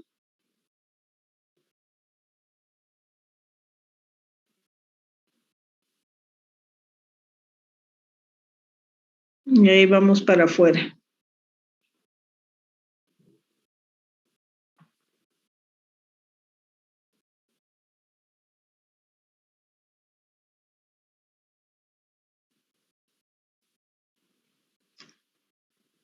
Bueno, ¿alguna duda, compañeras? Compañeras. Por el momento no. Bueno, sigamos. Bueno, aquí estamos viendo una úlcera gástrica. Tenemos una acá, miren. Y acá tenemos otra. Acá, vamos a ver. Miren, estas tienen micronodulaciones y tenemos aquí algunas úlceras. Aquí hay pequeño sangrado también de una paciente por úlceras y gastritis que falleció. Miren esta mucosa gástrica totalmente inflamada y hay pequeñas ulceraciones a todo nivel. Miren esto. E inflamación a nivel de toda la mucosa gástrica. Aquí tenemos también múltiples úlceras por estrés. Aquí tenemos otra. Aquí tenemos también, miren, sangrado a nivel del estómago por inflamación. Ahora, ¿qué vamos a dar de tratamiento si es un paciente con Helicobacter pylori? Bueno, hay tratamiento de 2 medicamentos, hay tratamiento de 3 medicamentos y hay tratamiento de 4 medicamentos. Esto va a depender de la elección o si es la primera, la segunda o la tercera vez que se trata a este paciente. Entonces tenemos diferentes tipos de esquemas, como el que van a dar bismuto, metronidazol y tetraciclina, o ranitidina, o bismuto más tetra más claritromicina. En Guatemala, ahorita la resistencia a la claritromicina es casi del 100%. Ya no se está aconsejando en Guatemala usar claritromicina en este momento, sino que la elección es la amoxicilina. La otra es omeprazol, claritromicina, ya les dije, ya no se está usando, metro o amoxicilina, y también se está usando levofloxacina, que es una quinolona, amoxicilina más subsalicilato de bismuto, que es bien importante, y acompañado de un inhibidor de la bomba de protones por 10 a 14 días, que es uno de los tratamientos más frecuentes que se están usando. Levofloxacina, amoxicilina, bismuto y algún inhibidor de la bomba de protones. Otro de los esquemas de tratamiento cuádruple que hay es omeprazol, lansoprazol, pantoprazol, bismuto, metronidazol y tetra. Miren, el metronidazol es la cosa más tóxica que puede haber. La gente le va a dar dolor de cabeza, le va a dar náusea, le va a dar dolor abdominal, y muy poca gente resiste este tratamiento, pero sí es muy, muy efectivo. Hay otros antibióticos usados y otro tipo de esquemas. Y tenemos el estándar y el de rescate. Este cuadro es de Harrison, ¿sí? El anterior, este es de Cecil, este es de Harrison. Y miren la diferencia en los esquemas. Ellos ponen como estándar cosas que ya vimos: el bismuto, la amoxicilina, el metronidazol, y ya sea claritromicina o tetraciclina. Todo tiene que ir acompañado de un inhibidor de la bomba de protones. Y los antimicrobianos de rescate, porque ya se ha utilizado los otros y no han funcionado, está la levofloxacina, rifabutina, la doxiciclina, la furazocilidona y la nitazoxamida.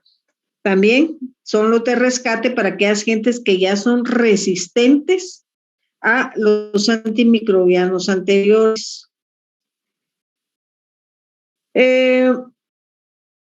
Vuelven a poner que en todos antagonistas de los H2, que tenemos varios, como son la cimetidina, ranitidina, famotidina y nisatidina, para poder modular la hipersecreción gástrica. Esto no es para Helicobacter, sino que simple y sencillamente, si no hay Helicobacter, pero sigue habiendo una gastritis o una úlcera, podemos utilizar estos. Antiácidos, la verdad es que yo no soy muy amiga de los antiácidos porque siempre van a dar un efecto de rebote, porque alcalinizan, y posteriormente a esa alcalinización el cuerpo viene y secreta más ácido. O están los inhibidores de la bomba de protones. El problema con los inhibidores de la bomba de protones, para mí el más importante que existe, es que nos altera la microbiota intestinal, y eso per se nos va a dar muchos otros problemas, y entre ellos una inflamación secundaria A. Y tenemos fármacos que son protectores de la mucosa gástrica. Entre ellos tenemos el sucralfato, los análogos de las prostaglandinas y compuestos con bismuto. Estos se consideran protectores de la mucosa gástrica, pero también tienen algunos otros efectos colaterales que se pueden tener. Vamos a tener algunas recomendaciones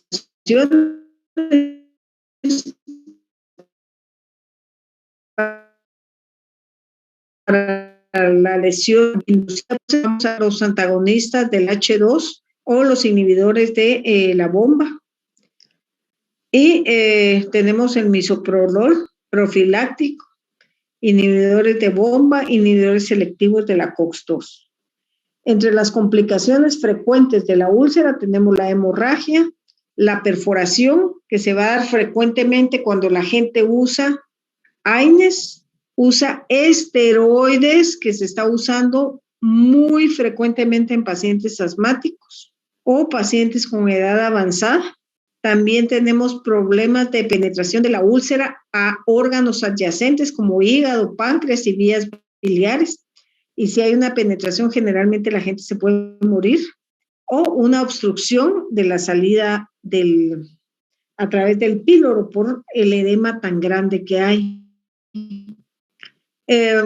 Para evaluar qué tan grave o qué tanto daño va a hacer, pues vamos a tener ciertas escalas que van a tener puntuaciones. Aquí tenemos el CITES van a dar puntuación y dependiendo de la puntuación, pues así va a ser el riesgo que puede haber. Y aquí es una radiografía que vamos a tener con una úlcera perforada. Entonces aquí miramos aire en la cavidad abdominal. Miren, este es el diafragma.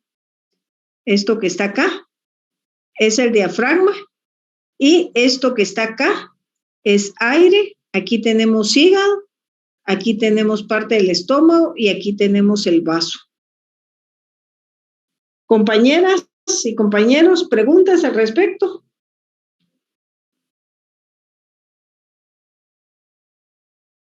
Compañeras. Gracias. ¿Ah? No, por el momento no, gracias. Doctora. ¿Tienen dudas? ¿Ninguna tiene dudas? Bueno, entonces las compañeras que iban a presentar el caso clínico solo presenten ahorita los artículos, que es para lo que nos da tiempo, y el caso clínico lo presentan la próxima semana. Así es que les voy a dar la pantalla, no sé quién de las dos va a presentar. Yo creo que es donde no va a haber ruido, que es la que puede presentar. Ahorita les cedo la pantalla para los artículos, que después se los comparten a sus compañeras, por favor. Ahorita comparto pantalla. Gracias, doctora. Vale.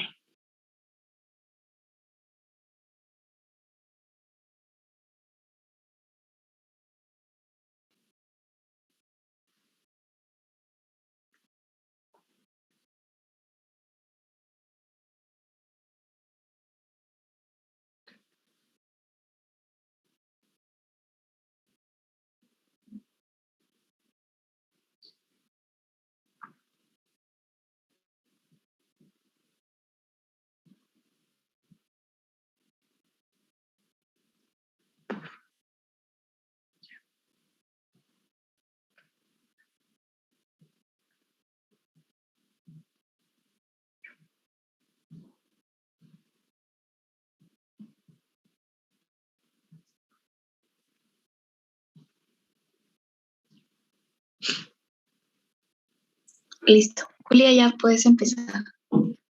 Y entonces, nuestro artículo científico, el nombre es de Asociación de la Enfermedad Ulcerosa Péptica con la Obesidad, los componentes nutricionales y los parámetros sanguíneos en la población coreana. Y ahí se pueden ver los nombres de los autores. Este artículo, la siguiente, por favor. Este artículo trata sobre la enfermedad de úlcera péptica, que es una enfermedad común y grave del sistema digestivo. Esta incluye úlceras gástricas y duodenales. La prevalencia de esta enfermedad es de aproximadamente 4.1 y el 10% de las personas desarrollan úlceras pépticas a lo largo de su vida. En la nutrición, varios estudios informan que la ingesta de componentes nutricionales particulares se asocia con la úlcera péptica y enfermedades gastrointestinales. El objetivo de este estudio fue de examinar la asociación de úlcera péptica con índices antropométricos, componentes nutricionales y factores de estilo de vida en la población. Para esto se seleccionaron 6 índices de uso común, incluidos el peso, la altura, el índice de masa corporal, la relación cintura-altura, la circunferencia de la cintura y la circunferencia de la cadera. Con respecto a los resultados obtenidos en este artículo, determinó que con relación a los índices antropométricos, el peso está altamente asociado con úlcera péptica y se encontraron diferencias significativas entre los grupos de personas sanas con úlcera péptica en la circunferencia de la cadera y el índice de masa corporal cuando ésta se encuentra de forma elevada en las personas. La circunferencia de la cintura y la relación entre cintura y altura también están altamente asociadas con la úlcera péptica cuando estas se encuentran también de manera elevada. Y en el aspecto nutricional, se logró determinar que la vitamina C es fundamental para la reparación de heridas causadas por úlceras y varios estudios han sugerido que la deficiencia de la vitamina C se asocia con un mayor riesgo de hemorragia por úlcera péptica y también que la deficiencia de vitaminas solubles y de fibra tiene un papel muy importante en relación con las úlceras pépticas.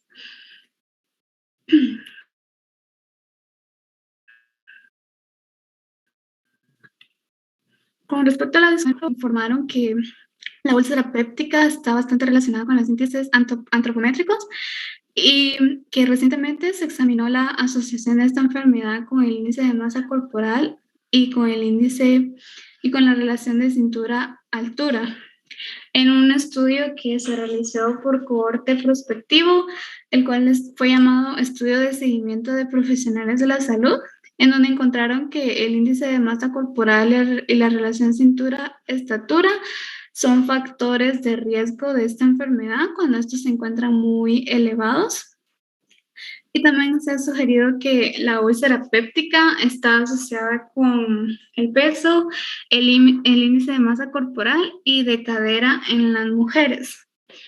Con los componentes nutricionales, determinaron que una dieta rica en fibras en personas con úlcera péptica es de gran ayuda, ya que las fibras actúan como un buffer, reduciendo las concentraciones de ácidos biliares en el estómago y disminuye así la incomodidad y el dolor en el tracto gastrointestinal.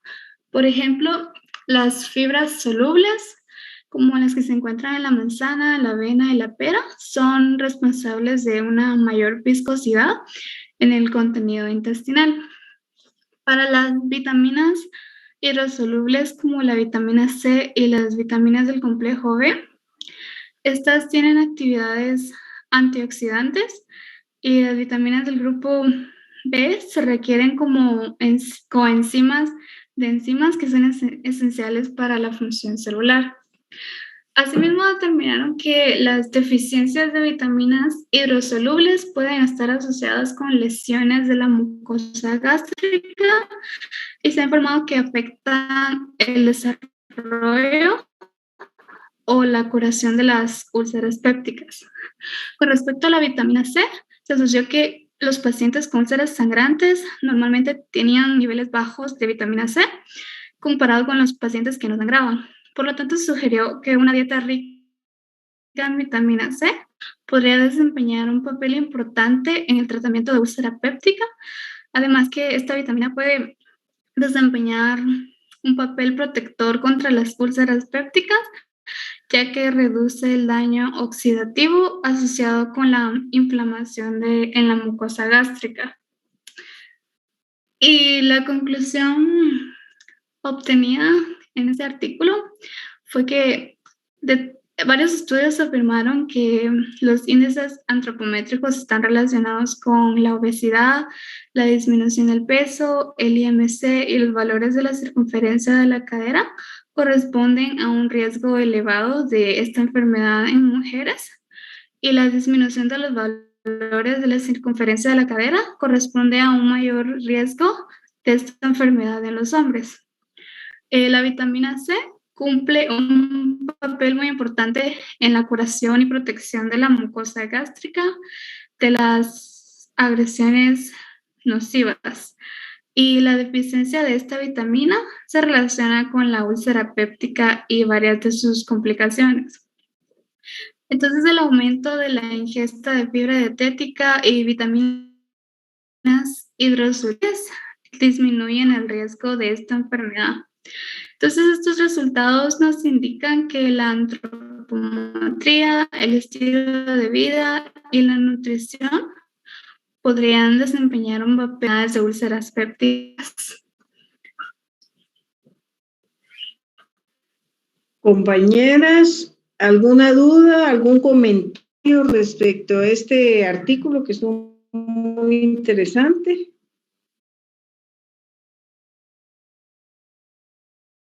Compañeras, compañeros. Yo tengo una consulta que si utilizar vitamina C, digamos como en vitaminas, en pastillas, tiene como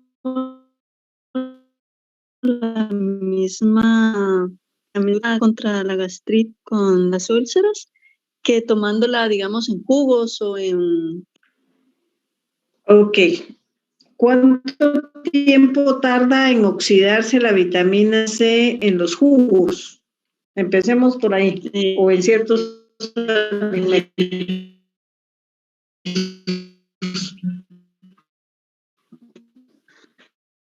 Sí, solo, digamos, al destapar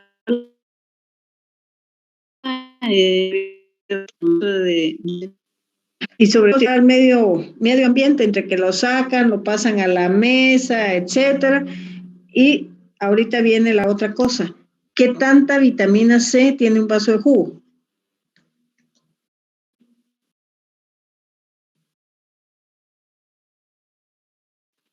No lo sé. Vamos a ver.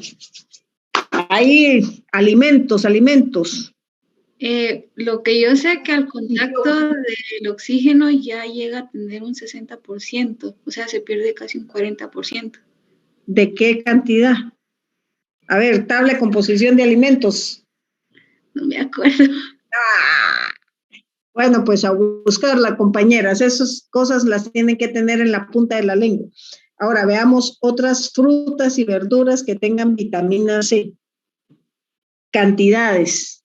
¿Qué tanta cantidad pueden llegar a tener ustedes con los alimentos?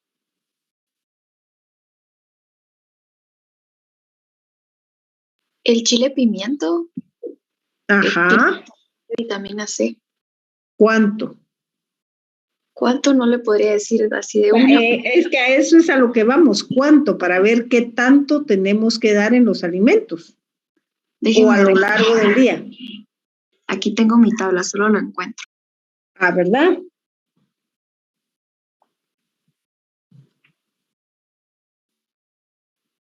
También las fresas tienen 58.8 miligramos por cada 100 gramos de fruta. Ajá. Y tenemos que llegar a 500 miligramos de vitamina C. Mínimo.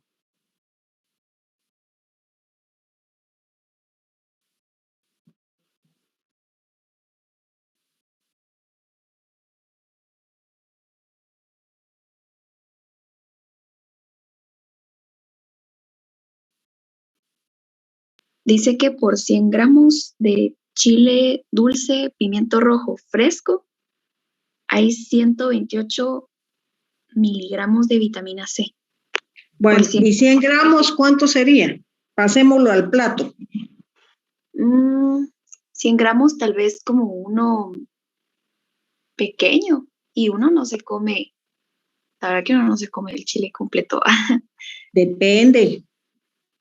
Sí, si te lo comes en ensaladas como los chiles morrones, a ver, el chile morrón, ¿qué tanta vitamina C puede tener? No hay morrón, pero yo creo que cuando dice dulce pimiento, creo que se refiere a eso porque no hay morrón como tal en esta tabla. Hay que buscar en la... ¿Qué tabla estás usando? La del INCAP. ¿Y la latinoamericana? Esa sí no la tengo a la mano, la que tengo es la del INCAP. Bueno, porque fíjense que yo en lo personal, yo puedo agarrar 2 chiles morrones, echarles un poquitillo de aceitillo de oliva, limón, un poco de salita, y yo me puedo bajar 2 chiles en en el almuerzo, pues, y puedo volver a comer en la cena, porque son deliciosos. Entonces, depende del tipo de hábitos, porque hay gente que no se come ni tres cositas de esas, porque, ay, no, las ensaladas qué feas, ¿no? Entonces, ahí depende, porque cuando estamos hablando de vitamina C en suplemento, estamos hablando de 500 miligramos a 1 gramo. El problema que hay, ojo, es que, número 1, puede ser irritante. Y número 2, no hay en ninguna parte del mundo vitamina C natural, que sea en forma de pastillas, etcétera, de lo que quieran. Es mentira. Ni la inyectada. No hay vitamina C natural en ninguna parte y tiene una gran cantidad de glucosa, porque acuérdense que la vitamina C son azúcares. Cuando se dan, entonces, en pacientes diabéticos, pacientes con intolerancia a la glucosa, sí tenemos problemas si se la damos en forma de suplemento o en forma de pastillas o inyectada. Es cierto que sube muy poco, muy poco, pero estamos dando un estímulo constante, a diferencia de que si lo damos en alimentos. Y ahí mi duda, ¿por qué no buscar los alimentos que contienen mayor cantidad de vitamina C? Y aquí hay algo muy interesante, la guayaba. La guayaba tiene mucha vitamina C, es muy cierto. Desgraciadamente aquí en Guatemala, fíjense que los palos de guayabas tiraron la gran mayoría porque crecían mucho en los potreros y todo, y ahorita estamos usando o estamos ingiriendo guayabas traídas de México. Pero la guayaba es una fuente muy grande de vitamina C. Melanie, tenés toda la razón. Y uno sí se puede comer 2 guayabas fácilmente. Bueno, ahora les voy a dejar un reto. Les dejo una semana. Y les doy 2 puntos. Ojo, 2 puntos netos. Y eso lo vamos a usar en los puntos que ustedes tienen en presentación de casos y artículos. Ahí podemos usarlo. A ver, ¿quién encuentra dónde está el noni clasificado como alimento? ¿En cuál de todas las tablas? Porque acuérdense que el noni tiene muchas propiedades. Apúntenlo. Y el calostro bovino como alimento, no como suplemento, como alimento. Búsquenlo y gánense sus 2 puntos, salir a buscar todo esto, y les voy a decir por qué les va a servir saber esto. ¿Alguna otra duda, compañeros? Porque ya van a ser las 9 y ustedes van a tener otras clases o examen, no sé. ¿Dudas, comentarios? ¿Sí? Como mencionaba que el suplemento de vitamina C tiene azúcar, ¿de dónde lo obtienen? Porque dijo que no era natural. ¿De dónde lo sacan? Estos son químicos, es químico. Todo lo que son pastillas de vitamina C, todo lo que es la vitamina C inyectada, son azúcares y son químicos. No hay ninguno natural. Y no me lo crean. Vayan a hablar con los químicos farmacéuticos y vayan a hablar con los químicos puros o búsquenlos ustedes. Y si encuentran uno solo que sea 100% natural, miren, yo les doy 2, 3 puntos del examen, pero estoy hablando de pastillas y suplementos. Ahora, la acerola, pero la acerola natural, la que se saca del árbol, es la mayor fuente de vitamina C que puede haber. vayan a buscar el contenido de vitamina C de la acerola. Es grandísimo.